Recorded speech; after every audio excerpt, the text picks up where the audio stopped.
Live from Clearwater, Florida, it is Sports Talk with T with your host, Teresa Fitzgerald. I'm Stephen K, and this is Sports Talk with T.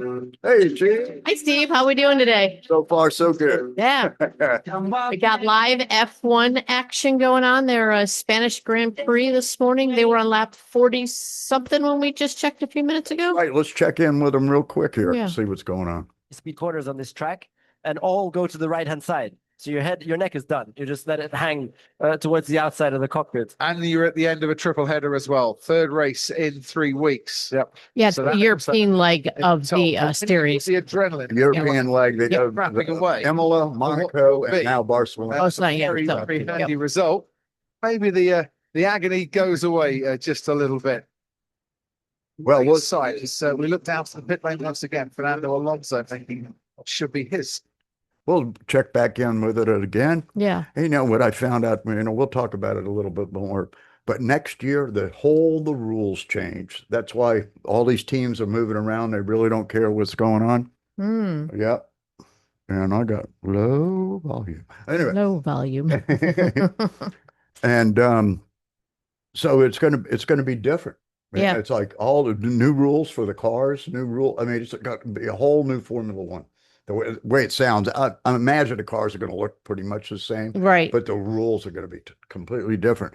I can't get my head around what the rules are now, Okay. much less I was just Thank- going to ask you, like, what is the purpose of some of these rule changes? Do you know? to make it a little bit more even in the manufacturing side. Okay. Yeah. All right. I believe that's it. That's generally what they do is for competition. Mm-hmm. Why are we not? Yeah. There you go. Yeah. Now we're talking. Now everybody can hear us. Yeah. Well, I think they could before, but just not as good. Not as good, yes. All right. So anyway, we got a whole bunch of, we're going to get back to motorsports. We got a whole segment on that a little bit later on. Hockey, man, oh man. Man, oh man, does it not disappoint at all? I'll tell you what. It It was great because every night we had hockey on. yeah, and after Thursday we haven't had hockey. Right. So- It kind of wound up. yeah. So last week, we're gonna do a little rewind here. On the Eastern Conference side, we had the Carolina Hurricanes and the Florida Panthers playing for the Eastern Conference Finals. Last Monday was game 4. And at this point, Florida is up 3-0 in the series. They had a chance to close out Carolina on home ice on Monday evening. Carolina played their best game, I think, in my opinion, of the not just this series, but their whole playoffs. They came out flying on all cylinders. I think Florida looked a little off. I don't know. Did you see any of this game, Steve, at all? Yeah. Yeah, Florida looked a little off. And it's interesting with a lot of these series.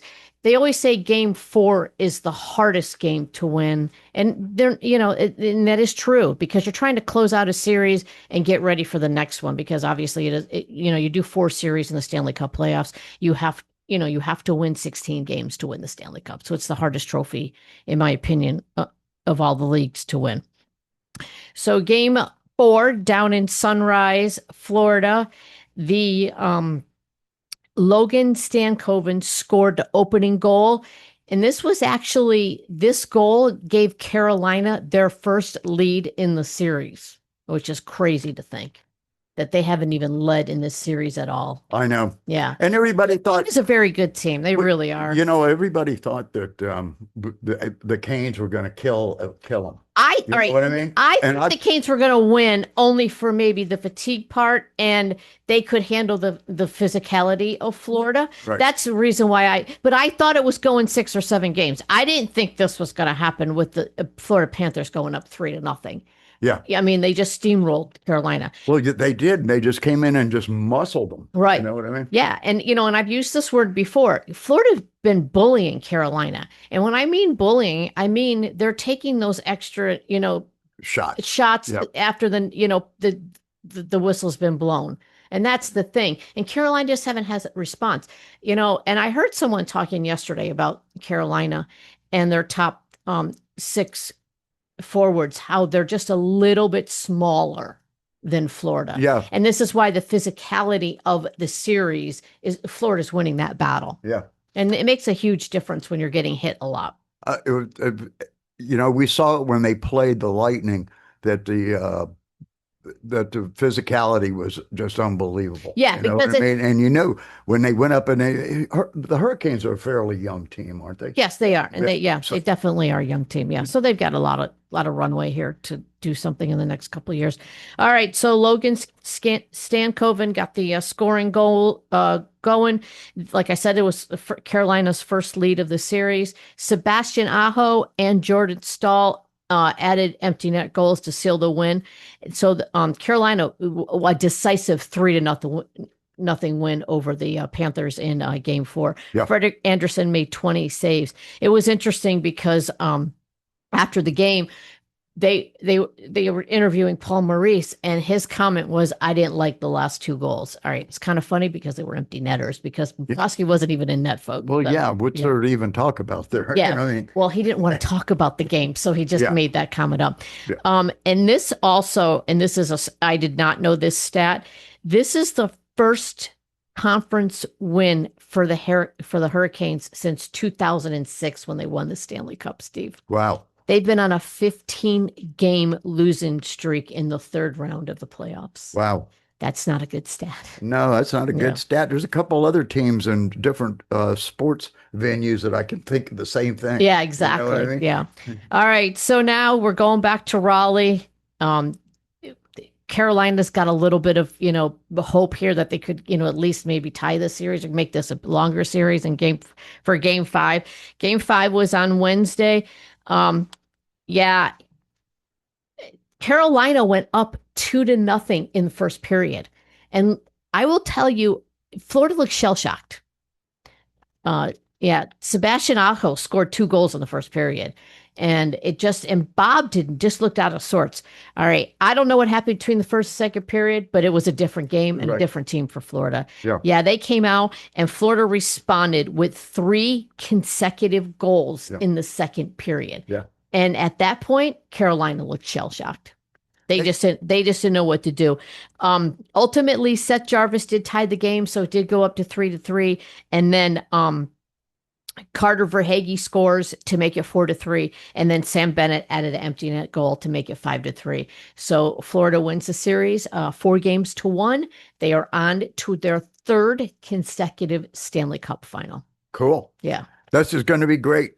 And now let's talk about the other side. Let's talk about the Western Conference. Yeah. All right. So on Sunday night was Game 3 between Edmonton and the Dallas Stars.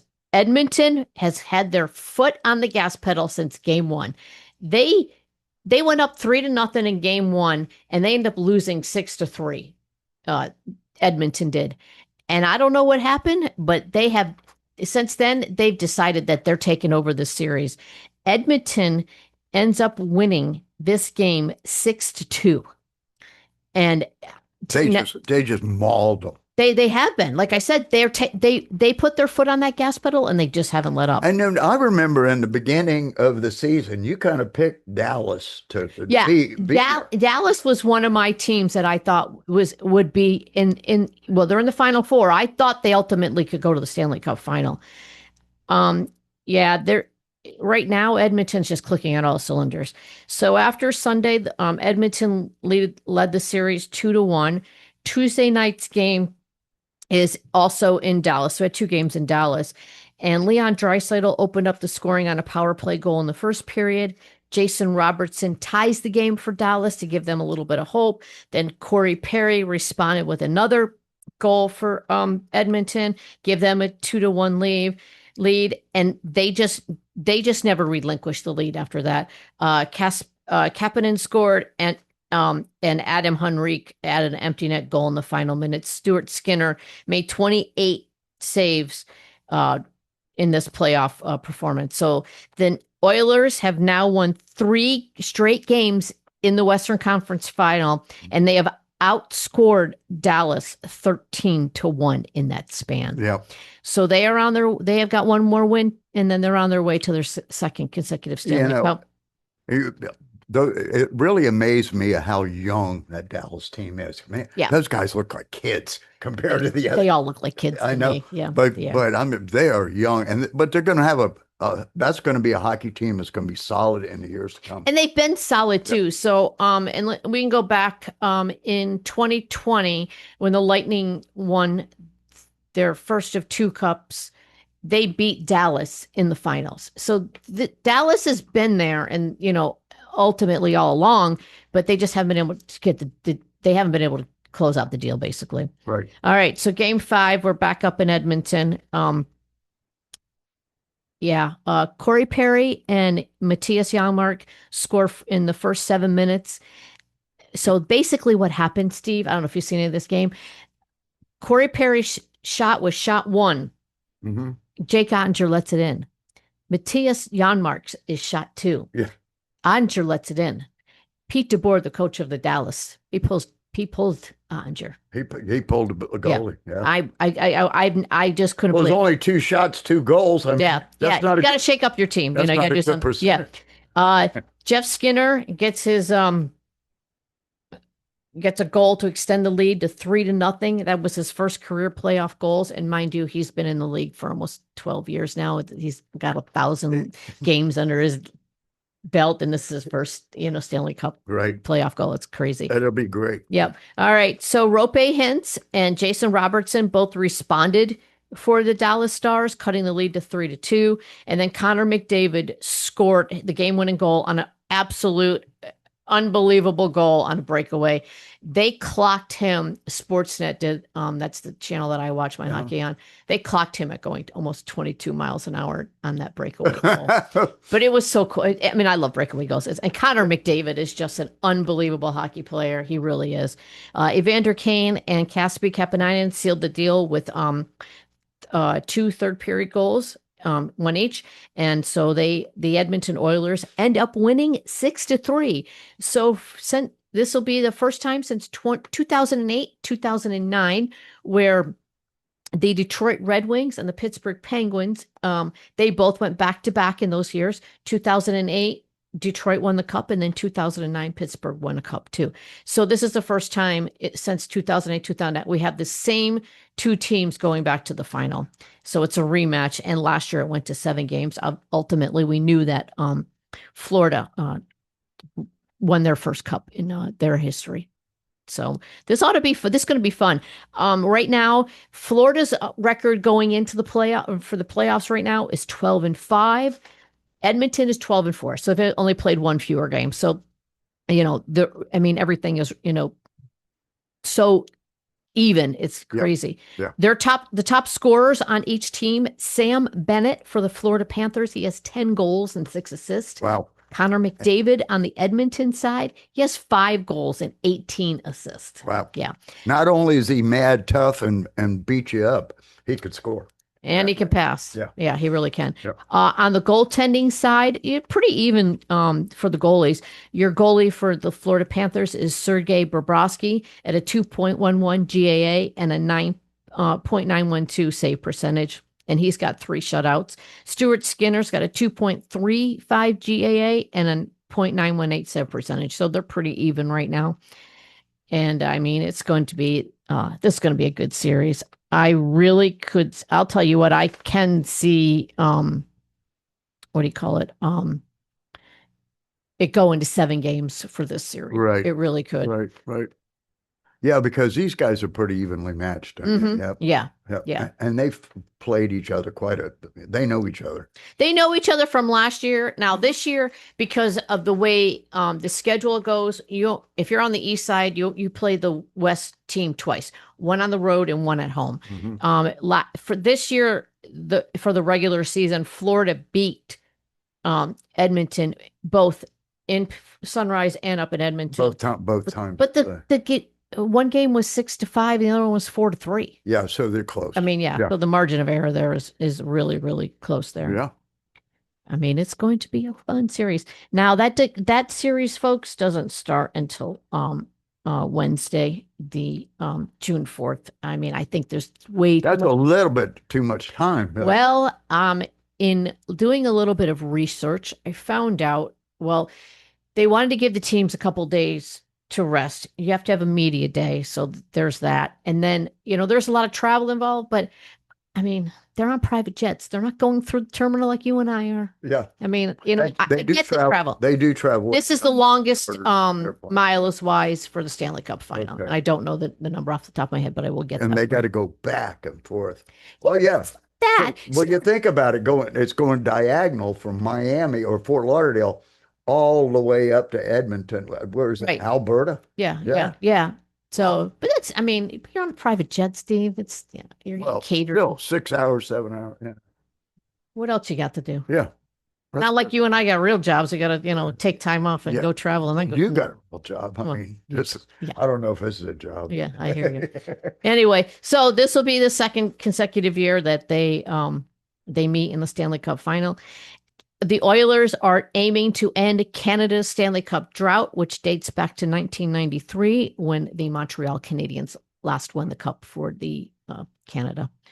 And then, like I said, this could be the third repeat champion since 2000. If Florida does repeat, they would be joining the Penguins from 2016 and 2017 that won back to back, and of course the Tampa Bay Lightning that won it in 20 Yep. and 21. What's your predictions? You got any predictions on this one? I have Edmonton winning. You do? Yeah. Okay. They're on a roll right now, and there's just another. They're determined, and I think because of what happened last year, they got a sour taste in their mouth. Well, yeah. And that's the thing about back to back. I mean, that's the thing about a rivalry, especially playing the same team that you lost the championship the year before. Right. Yeah. Now, like back when it happened in 2008, 2009, Detroit won in 2008 and Pittsburgh won in 2009.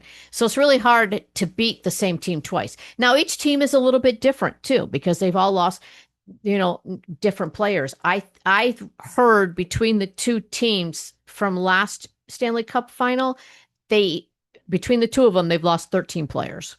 Wow. So that's, quite a number of turnovers. That's huge turnover. That's Right. that's more than half your team, Right.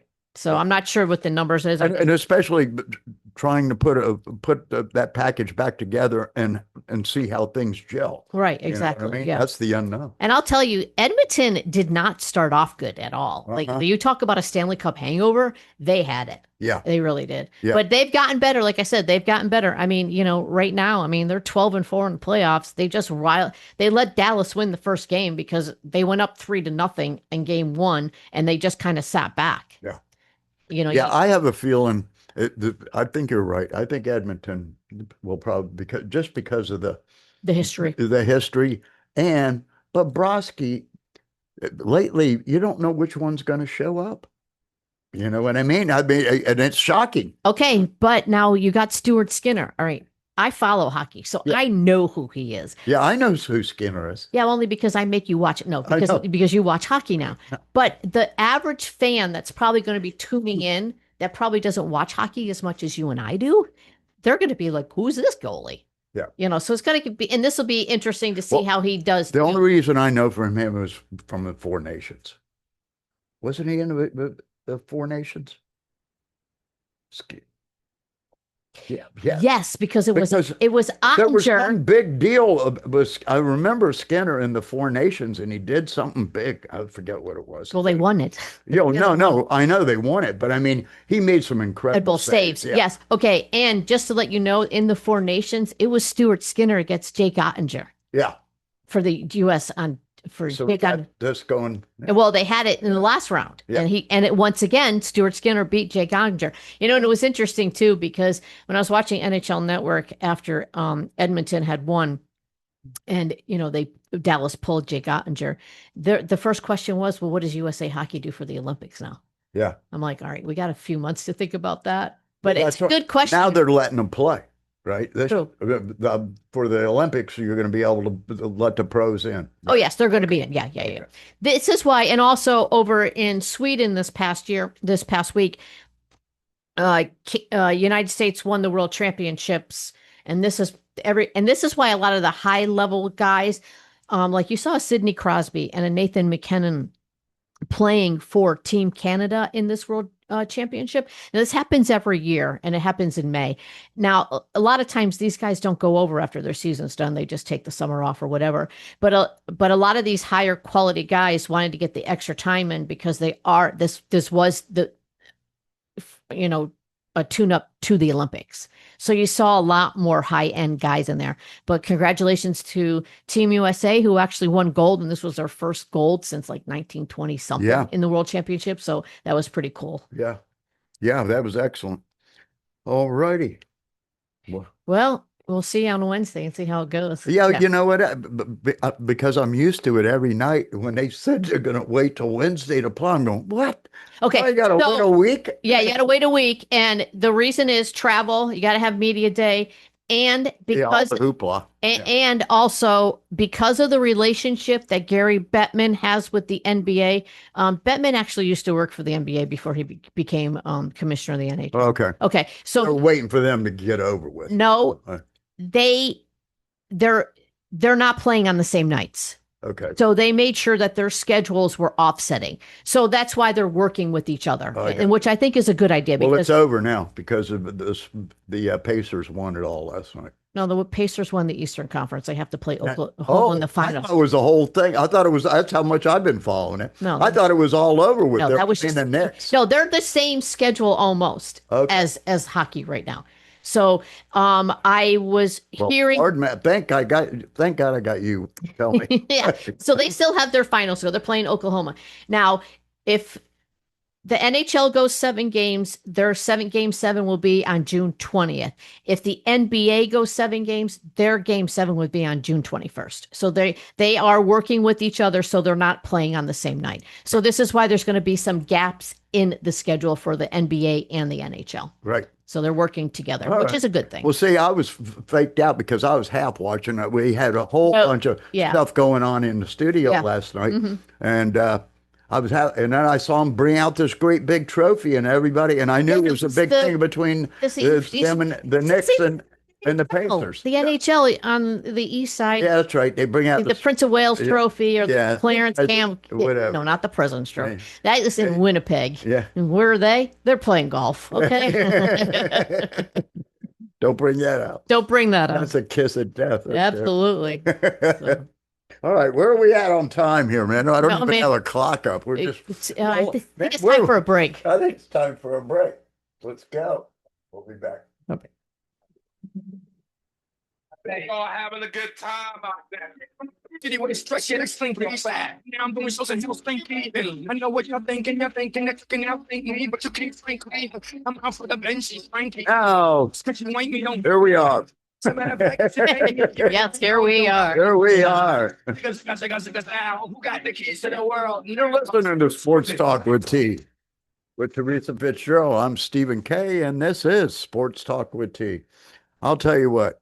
I've been watching a little baseball this year. I actually watched last night. I figured I better start watching it because there's really not much else on. It was really incredible to see how the Rays, I would say 2 weeks ago, I had them on the side. Yeah. When I was doing work, and man, there you go. And so, you kind of halfway pay attention to it, and they get behind. They were losing. They've been losing for weeks. All right. And they've not been playing well at George Steinbrenner Field. Well, and it's so funny because people are like, well, the field belongs to the Yankees, so of course it's cursed. Yeah. For the Rays, that is. Well, there is some problems, and I'll bring this up. In fact, BA mentioned it a couple series. And when he says BA, he means Brian Anderson. Brian Anderson, who does the color now. Color with D. Wayne Stats. D. Wayne Stats, right. Yes. And he was talking about the difference between the pitcher's mounds of being a Tropicana field because it's indoor, it's environmentally controlled, and that place over there, every time that they've had a game there, they have to go out and manicure the pitcher's mounds up there. Really? Because it has holes in it and stuff. And then, you have the weather from the outside. Of course, they cover it up when they're not playing and whatever. Right. But there's a large difference in how the mounds feel, whether it's an indoor or an outdoor stadium. It makes sense to me. But the guy's got to go out and water it, scrape it, do all that, you know what I mean?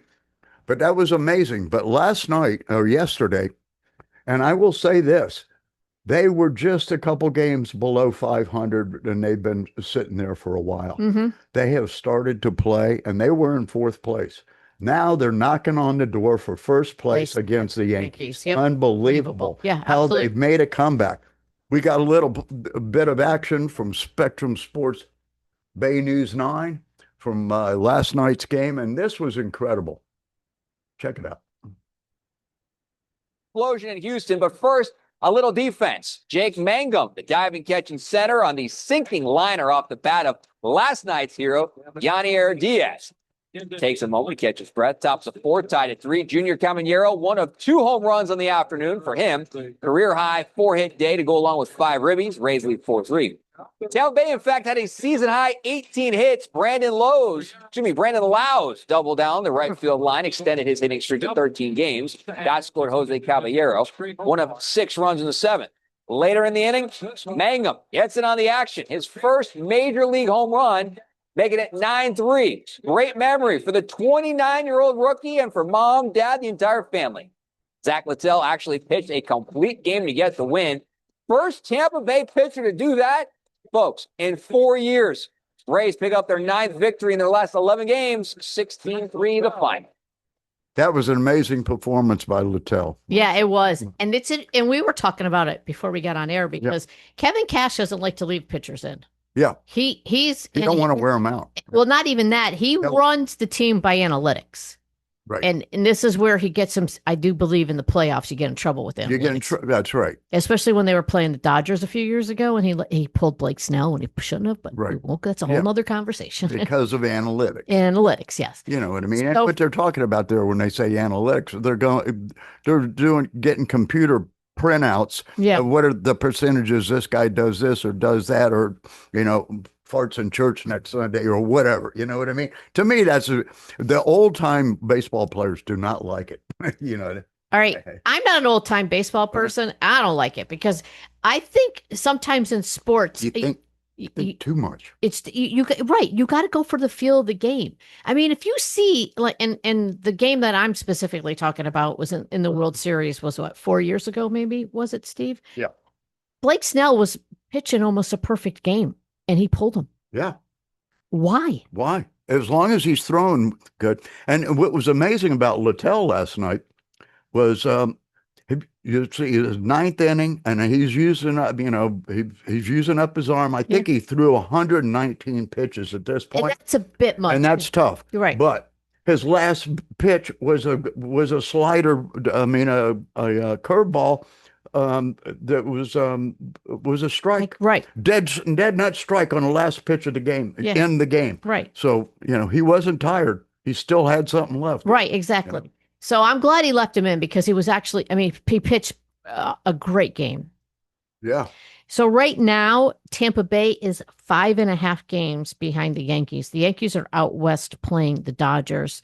It's not going so well for the Yankees. No, in fact, it kind of looked like the game that the Rays just got done with. Yeah. Watch that. Yeah. I happened to turn on. It was on network last night. And so it was the Dodgers, which are the classic matchup against the Yankees. Right. And it's a rematch of the World Series. Everybody wants to see Aaron Judge hit one out of the field. And of course, he didn't disappoint. He came out. But that was about all that happened last night. You can't have one hitter on your team. Yeah.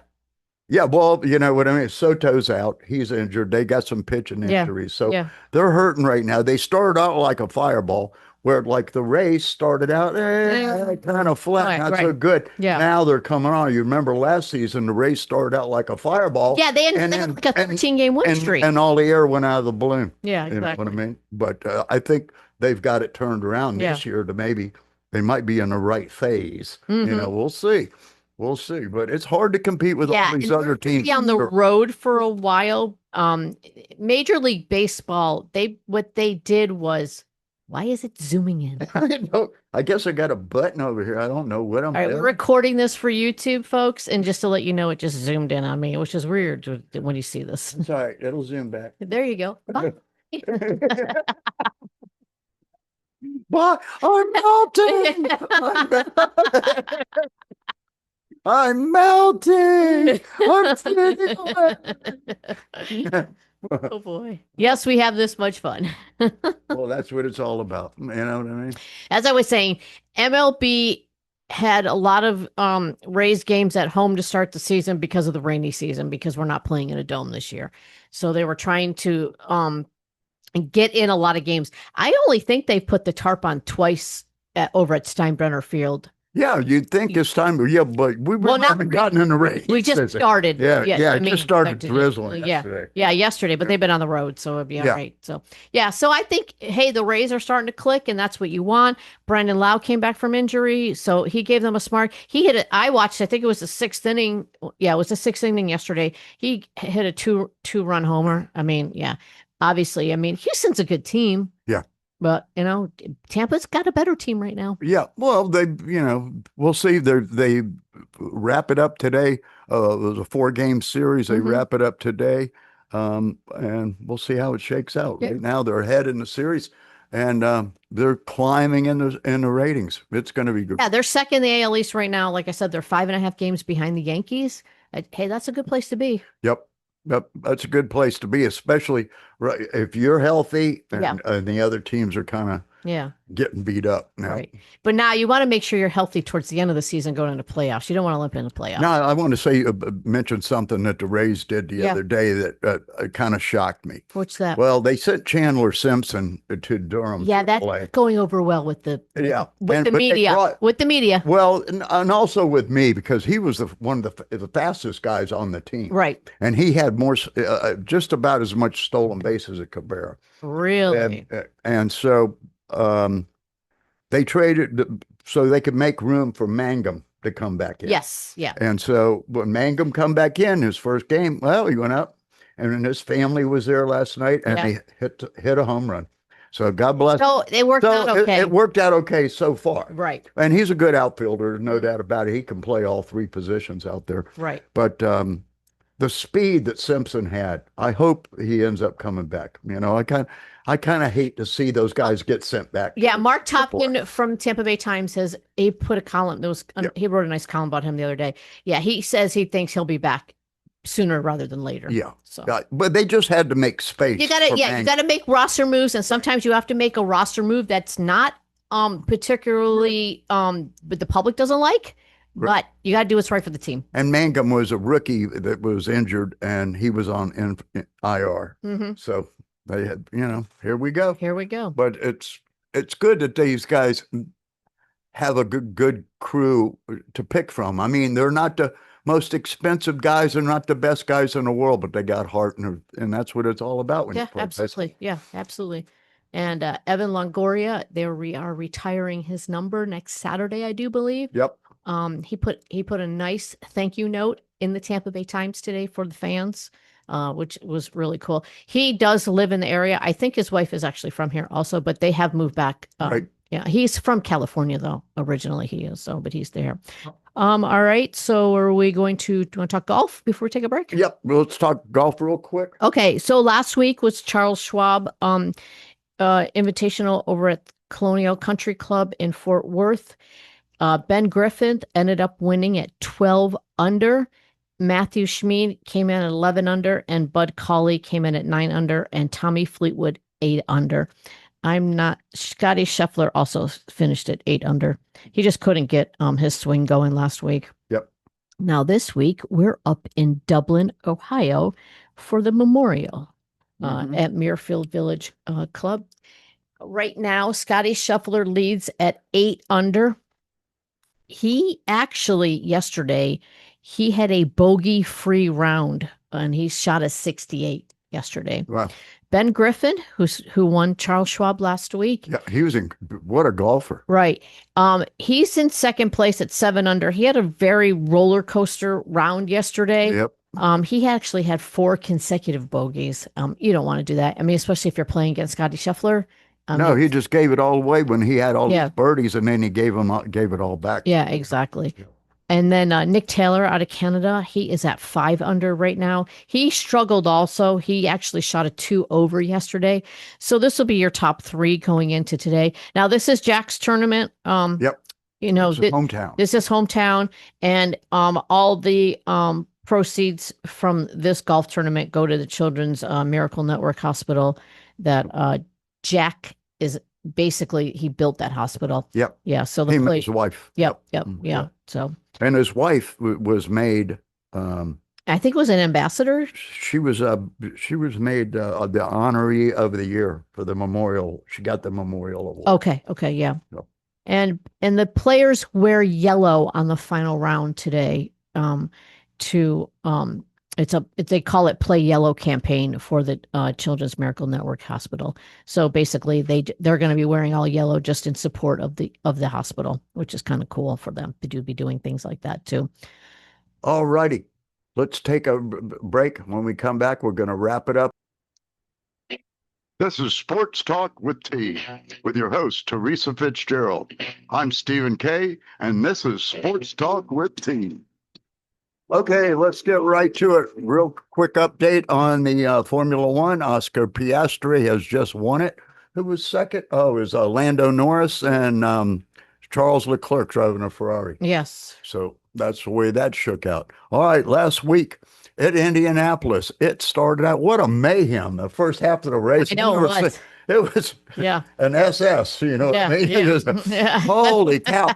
Guys crashing before the race even starts, even in the warm-up laps. Yeah. Unbelievable. It was crazy. Here's what it sounded like on the last lap. Is out for the driver from Barcelona, Spain, Alex Palou. Could be on for his first oval and his first Indy 500 as he comes off turn 2. Little slide out of 2. He moves to break the toe from Marcus Ericsson. Ericsson has it all now in his hands. It is now or never for Marcus Ericsson. But Palou has the lead. Palou has the advantage. He told us coming into this weekend, if I don't win the Indy 500 in my career, it will be a career unfulfilled. He has, the caution is out. Caution is out. Palou will win. For validation, vindication for Alex Palou. He has won the Indianapolis 500. And remember the year before, he came in second or came in back, and he took it really hard. Yeah, he did. He took it really hard, but boy, comes around, and God bless Alex Palou, and congratulations to him. Here's what it sounded like in the winner's circle. Adoration for you. You see the hugs all around. Everybody happy for this moment. You said your career would not be complete without a win here at Indy. You're an Indy 500 champion. I cannot believe it. What an amazing day. What an amazing race. Sorry, I'm out of breath, but just celebrating it. Just got very tired, but what an amazing race by the tank crew, everybody at CGR, HRC. I cannot believe it. It's amazing. It's amazing to be here. It's amazing to win. There were some moments that I felt really good in the race, but at the end, I didn't know if I was going to be able to pass Marcus or not. But yeah, made it happen. First of all, win. What a better place. 29th start on an oval. And you just mentioned it. You hadn't gotten a win until today. How much of a challenge was it just to adapt to this style of racing and to do it right here today? It was tough conditions out there, especially when we're like third or fourth in the pack. Even leading, like the MPG, the fuel consumption was super high. So team didn't want me to lead. I wanted to lead, obviously. But made it happen. I already lost my voice and I haven't even started celebrating. So how about the moment when you ran down pit lane and you saw your team and you saw Chip Ganassi? Yeah, it was amazing. I don't know why they let me be there alone. I told them if we were going to win that we were going to meet there. But amazing. Best celebration ever.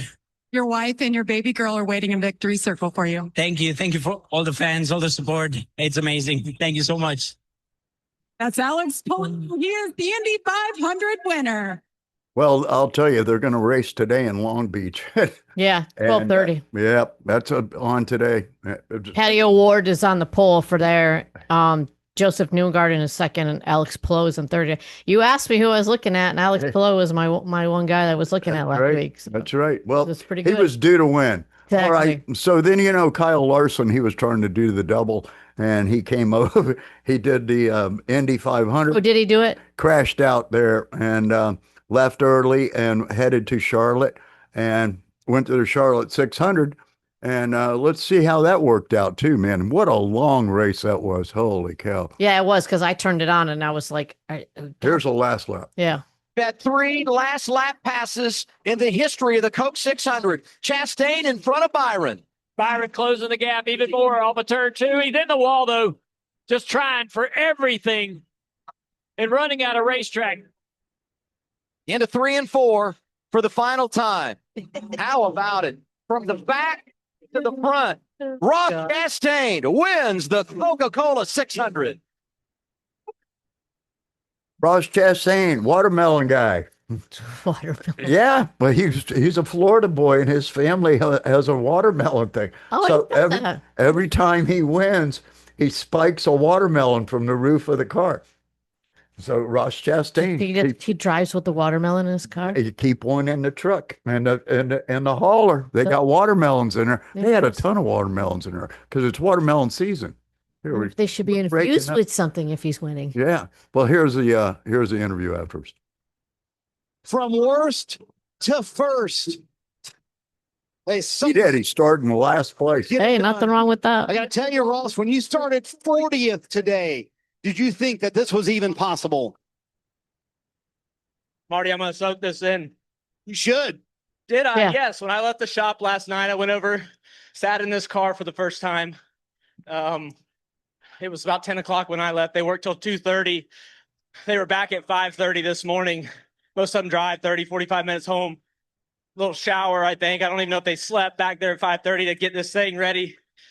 And that's the dedication it takes from Trackhouse. There was people there that had their Saturdays off yesterday, and they came in. And for this jockey Chevy and the McRae family to carry them. You got his picture. He was riding with me, Mr. McRae. His family's here with Allie and mom and sister, brother. That's what this weekend's all about, is to think about and remember the ones that sacrificed so much for us. Al Neese, my truck team owner, Marine veteran, so happy to drive for him. Thought we were going to get one on Friday night, but Yeah, thought you were going to get one on Friday night, but they were driving a truck race. And anyway, they're at Nashville this weekend. The Cup cars will be there this afternoon. All right, one more thing. Xfinity is what I'm talking about. Is today? It was yesterday. It was last night. It was last night. Yeah. It was great. And let's see what happened. Guy, 1 lap to go. Sponsored by Credit One Bank. We know he's good on concrete. He's been really good at this racetrack over the years. 10 starts coming in, half of them resulting in top 5 finishes. And another dominating performance here tonight. Sweeps the stages, leads over 100 laps. Justin Allgaier hits a high note. He takes it in Nashville, Tennessee. Yep, Justin Allgaier won it. And up there, when you win, they give you a guitar.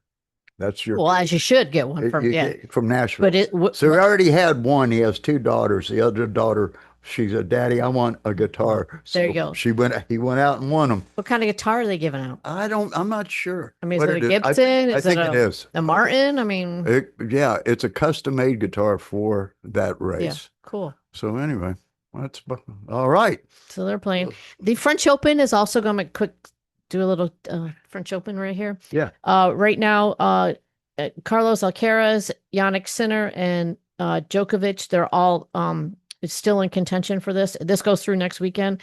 On the women's side, Iga Swiatek is looking for her 4th consecutive French Open, which would be unbelievable. And Coco Gauff and Aria Sablanka are also up there too. So we will, the women's final will be next Saturday and the men's final will be next Sunday. So we'll probably cover the, next Sunday we'll have live French Open coverage, Steve. Yep. So we won't have any F1 because I do believe they're off next week. Yeah. So we'll be able to cover that. We also have, Belmont Stakes next Saturday. Yep. I mean, we got a lot, and Stanley Cup final starts. We don't really follow the NBA, but we will probably talk about a little bit. Well, This is the finals. We'll show you how little we talked about it. I thought it was over. Exactly. Steve thought it was over. Oh, well, I don't even know what our time is. How are we doing on time? We got a few minutes here. Oh, we still got a few minutes. Yeah. Holy cow. Well, I'll tell you, I'll be watching some car racing today. And then also the drag racers are up in Englishtown in New Hampshire. Oh, wow. So that's going to be Yeah. That's going to be great this afternoon. Mm. But they've been off and on rain up there, so they've had a hard time getting Yeah, a fall Northeast has been getting hammered with a lot of Yeah. rain. They really have. And it actually has been cooler too. So it's not even been like it's been like Yeah, it was like 46 degrees up there Yeah. the morning, and I'm like, oh, this is like now it's come June. Yeah, exactly. It's June 1st and it's 40 degrees and raining up there. Yeah. And we got ourselves a little bit of rain yesterday, so we'll see how that shakes out. Yeah. Yep. Yeah, so you got NASCAR running in Nashville today. You got Indy running out in Long Beach, you said. And then you got the Memorial. The Rays are on at 2:00. Yeah. French Open's on right now, obviously because they're over in France. So That's a real good matchup between the Astros and the Rays. Yeah, that should be a good match. I'm not sure who's pitching this afternoon, though. Yep. There's only two good pitchers I think they got. But, who's that? Well, Littell and Pipio. Now, last year I didn't like Pipio, but he's come around quite a bit. He's matured quite a bit. So yeah. Oh, I didn't realize that the Dodgers beat the Yankees 18-2 yesterday. Yeah, Wow. I quit watching it 16-2. Yeah, it was like it was almost a replay of the Rays Houston game. Yeah, pretty much. It was too crazy. Yeah, I mean Shohei Ohtani is on fire as per usual. Yep. So anyway, that's yeah, and also yesterday and today, they had they were cleaning out the trop. They're getting to work on the trop. So they had to go in there and clean it all out. Yeah. They found tons and tons of hats and shirts and stuff. Yeah, they're having a garage sale. They have them in a garage sale, yard sale, they call them. Yeah, or whatever, yeah. Holy crap. Yeah, so 80,000 pieces.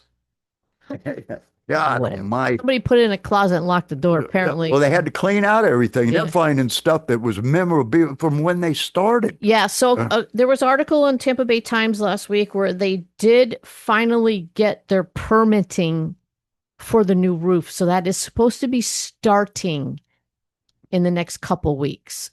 Yeah. One of my clients works for the Tampa Bay Rays. He was telling me he didn't think that the dome is going to be ready for next season either. Wow. But I'll tell you what, I've watched, they have a little documentary on Spectrum or on the FanDuel channel, whatever it is. FanDuel, yeah. And about how they transformed Steinbrenner into the Rays thing. Yeah, I've seen that. That's pretty neat. Yeah. Let me tell you, that place, why would you want to move back after being there? That place is class. Yeah. The men's workout room, their jacuzzis, Except the pools everybody that they lives in have there. St. Pete, Steve. That's the only reason why. But some of these guys live in Tampa. Not many, though. Yeah. I think most of them live down by the Trop, though. No. All right. Yeah.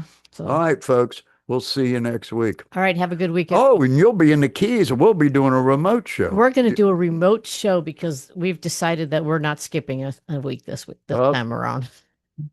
Holy cow. Yeah. Hey, we'll see if I can jump in the shot here. All right. Bye.